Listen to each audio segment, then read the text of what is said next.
بسم اللہ الرحمن الرحیم۔ قرآنی مخلوق ہیں جنہیں ان کی اصلی شکل و صورت میں دیکھنا انبیاء کرام علیہ السلام کے علاوہ کسی اور کے لیے ممکن نہیں، اور یہی وجہ ہے کہ ہمارے ارد گرد لاتعداد فرشتے اپنے کاموں میں مصروف ہیں، مگر ہمیں وہ دکھائی نہیں دیتے۔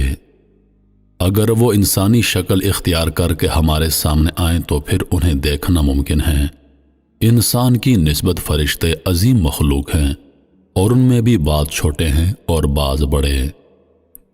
فرشتوں کے پر، فرشتوں میں بعض کے 2 پر ہیں اور بعض کے 600 پر۔ قرآن کریم میں اللہ پاک کا ارشاد پاک ہے، اللہ تعالیٰ ہی کے لیے تمام تعریفیں ہیں جو ابتدا آسمانوں اور زمین کا پیدا کرنے والا ہے، اور 2 3 4 پروں والے فرشتوں کا اپنا قاصد پیغمبر بنانے والا ہے۔ بعض روایات کے مطابق جبریل امین علیہ السلام کے 600 پر دیکھے گئے ہیں، اور ہر پر نے آسمان کو گھیر رکھا تھا۔ ان کے پروں سے مختلف رنگ اور قیمتی موتی بکھر رہے تھے۔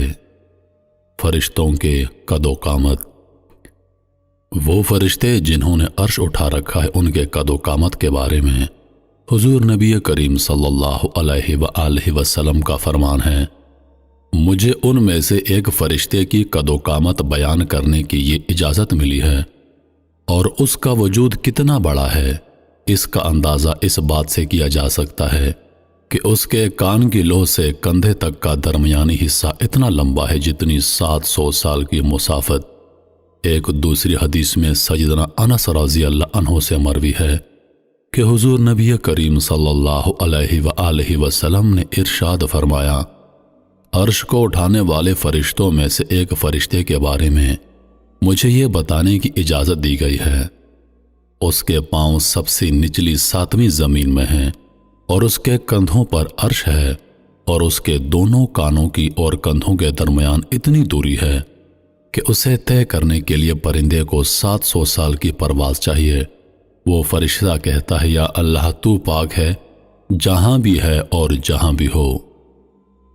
فرشتوں کی ضروریات، اللہ تعالیٰ نے فرشتوں میں شادی بیاہ کی حاجت نہیں رکھی، اس طرح انہیں کھانے پینے سے بھی بے نیاز کر دیا ہے۔ اس کی وضاحت قرآن مجید میں مذکور سیدنا ابراہیم علیہ السلام کے اس واقعے سے ہوتی ہے، جس میں ہے کہ ابراہیم علیہ السلام کے پاس فرشتے آئے تو آپ علیہ السلام ان کے لیے فوراً گوشت لے کر آئے، مگر انہوں نے اسے تناول نہیں کیا۔ اللہ تعالیٰ نے فرشتوں کو بیماری، سستی، کاہلی، دکھ، تکلیف، تھکاوٹ اور اکتاہٹ وغیرہ سے محفوظ رکھا ہے، اور وہ دن رات فقط اللہ کی اطاعت میں اپنے کاموں میں مصروف رہتے ہیں۔ قرآن مجید میں ہے، آسمانوں اور زمین میں جو کچھ ہے اسی اللہ کا ہے، اور جو کچھ اس کے پاس فرشتے ہیں وہ اس کی عبادت سے نہ سرکشی کرتے ہیں اور نہ تھکتے ہیں۔ وہ دن رات اللہ کی تسبیح بیان کرتے ہیں اور ذرا سی بھی سستی نہیں کرتے۔ محترم عزیز دوستو، آرام اور نیند تھکاوٹ کو دور کرنے کے لیے ہوتی ہے، اور جب یہ واضح ہو گیا کہ فرشتے نہ تھکتے ہیں اور نہ سست پڑتے ہیں تو پھر ان کے لیے نیند اور آرام کی کوئی ضرورت باقی نہیں رہ جاتی۔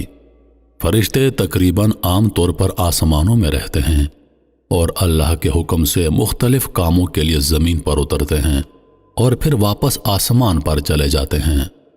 قرآن مجید میں ایک اور مقام پر خود فرشتوں کی یہ بات مذکور ہے، ہم تیرے رب کے حکم کے بغیر نہیں اترتے۔ فرشتوں کی تعداد، فرشتوں کی تعداد کتنی ہے اس کے بارے میں کوئی تفصیل نہیں ملتی، کیونکہ اللہ تعالیٰ کا فرمان ہے، تیرے رب کے لشکروں کو اس کے سوا اور کوئی نہیں جانتا۔ بعض احادیث سے معلوم ہوتا ہے کہ فرشتوں کی تعداد بہت زیادہ ہے، بلکہ اندازہ ہوتا ہے کہ انسانوں اور جنوں سے بھی ان کی تعداد زیادہ ہے۔ سیدنا ابو ذر رضی اللہ عنہ سے مروی ہے کہ اللہ کے رسول صلی اللہ علیہ وآلہ وسلم نے فرمایا، آسمانوں میں کہیں 4 انگلیاں جگہ بھی ایسی نہیں جہاں کوئی نہ کوئی فرشتہ سجدہ ریز نہ ہو۔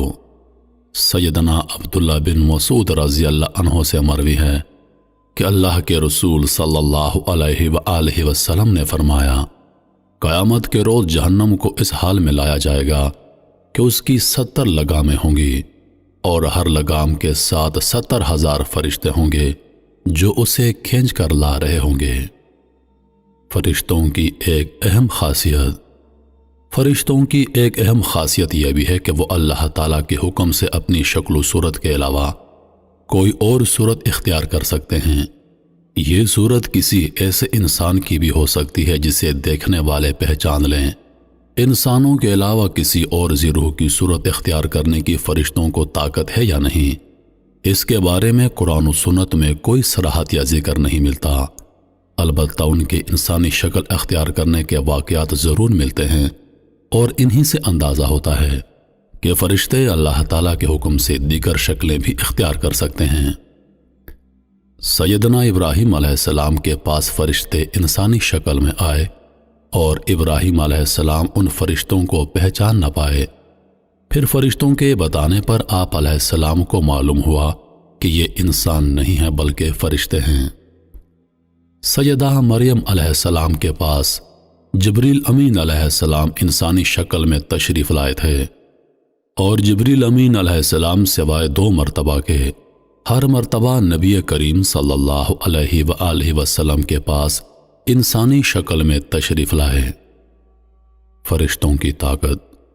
اللہ تعالیٰ نے فرشتوں کو انسانوں اور جنوں سے کئی گنا زیادہ قوت و طاقت عطا کر رکھی ہے۔ حضور نبی کریم صلی اللہ علیہ وآلہ وسلم نے جب طائف کے مقام پر وہاں کے لوگوں کو اسلام کی دعوت پیش کی تو آپ علیہ السلام پر وہاں کے لوگوں نے ظلم و جبر کی انتہا کر دی، اور حضور نبی کریم صلی اللہ علیہ وآلہ وسلم کو لہو لہان کر دیا۔ تو اس مقام پر سیدنا جبریل امین علیہ السلام تشریف لائے۔ انہوں نے آواز دی اور کہا کہ اللہ تعالیٰ حضور نبی کریم صلی اللہ علیہ وآلہ وسلم کے بارے میں آپ کی قوم کی باتیں سن چکا ہے، جو انہوں نے آپ کے خلاف اقدام کیا وہ بھی دیکھ چکا ہے۔ آپ کے پاس اللہ تعالیٰ نے پہاڑوں کا فرشتہ بھیجا ہے، آپ ان لوگوں کے بارے میں جو چاہیں اس فرشتے کو حکم دیں۔ اس کے بعد پہاڑوں کا فرشتہ مخاطب ہوا۔ اس نے حضور نبی کریم صلی اللہ علیہ وآلہ وسلم کو سلام کیا اور عرض کی، اے اللہ کے رسول، آپ جو حکم دیں گے میں اس کی تعمیل کروں گا۔ اگر آپ چاہیں تو میں دونوں طرف کے پہاڑوں کو ان پر لا کر ملا دوں جن سے یہ پس جائیں۔ اس طرح جبریل امین علیہ السلام کی قوت و طاقت کے بارے میں قرآن مجید میں ہے۔ انہیں حضور نبی کریم صلی اللہ علیہ وآلہ وسلم کو زبردست طاقت والے فرشتے نے سکھایا ہے جو زور آور ہے۔ فرشتوں کا نظام و ضبط۔ فرشتے اپنے ہر کام میں نظم و ضبط کی پابندی کرتے ہیں، اور اس میں کسی قسم کی کمی بیشی یا سستی اور کاہلی وغیرہ کا مظاہرہ نہیں کرتے۔ جن فرشتوں کی جب اور جہاں ڈیوٹی شروع ہوتی ہے وہ اس وقت وہاں پہنچ جاتے ہیں اور اپنے کسی کام میں ہلہ گلا اور شور شرابہ نہیں کرتے۔ فرشتوں کی موت کا بیان۔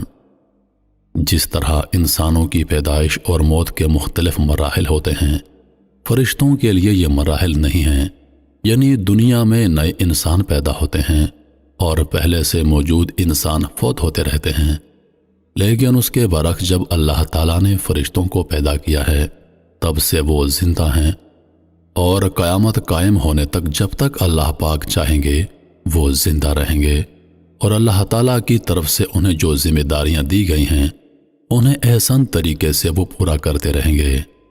لیکن جب قیامت آئے گی تو یہ فرشتے بھی موت سے دوچار ہوں گے، اور ایک ایسا وقت آئے گا جب کائنات میں اللہ تعالیٰ کے علاوہ کوئی چیز زندہ نہ رہے گی۔ اسی صورتحال کو قرآن مجید میں اس طرح بیان کیا گیا ہے، زمین پر جو ہیں سب فنا ہونے والے ہیں، صرف تیرے رب کی ذات جو عظمت اور عزت والی ہے وہی باقی رہ جائے گی۔ مزید ایک جگہ فرمایا کہ ہر نفس کو مرنا ہے۔ عزیز دوستو، ان آیات سے معلوم ہوا کہ یہ ساری کائنات تباہ ہوگی اور اللہ تعالیٰ کے علاوہ ہر ذی روح موت سے دوچار ہوگی۔ اس کے بعد سب سے پہلے اللہ تعالیٰ اسرافیل علیہ السلام کو زندہ کریں گے اور انہیں حکم دیں گے کہ وہ سور پھونکیں، جس سے وہ ساری مخلوق جو مردہ تھی زندہ ہو جائے گی، جیسا کہ ارشاد باری تعالیٰ ہے۔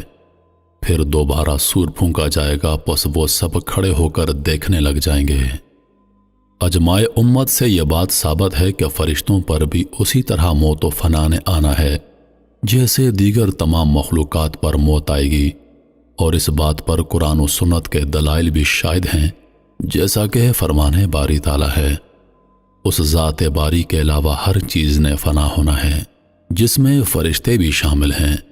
فرشتوں کی موت کی تکلیف، اور جہاں تک فرشتوں کی موت کی کیفیت کا تعلق ہے تو اس حوالے سے قرآن و سنت کے نصوص صحیحہ سے ہمیں کچھ نہیں ملتا، البتہ چند ضعیف روایات اور آثار اس حوالے سے ضرور ملتے ہیں، خصوصاً 4 بڑے فرشتے سیدنا جبرائیل، میکائیل، اسرافیل اور ملک الموت کی کیفیت کے حوالے سے۔ لیکن یہاں یہ بات اچھی طرح سمجھ لینا چاہیے کہ یہ مسئلہ غیبی معاملات سے تعلق رکھتا ہے، اور غیبی امور سے متعلق کچھ بھی اس وقت تک بیان نہیں کیا جا سکتا جب تک کہ اس کا ثبوت قرآن کریم یا صحیح حدیث سے نہیں ملتا۔ قرآن و سنت کے ظاہری آثار سے یہ بات سمجھ میں آتی ہے کہ تمام فرشتوں کی ارواح کو ملک الموت ہی قبض کریں گے، اور ملک الموت بغیر کسی فرشتے کے روح کے قبض کیے فوت کیے جائیں گے۔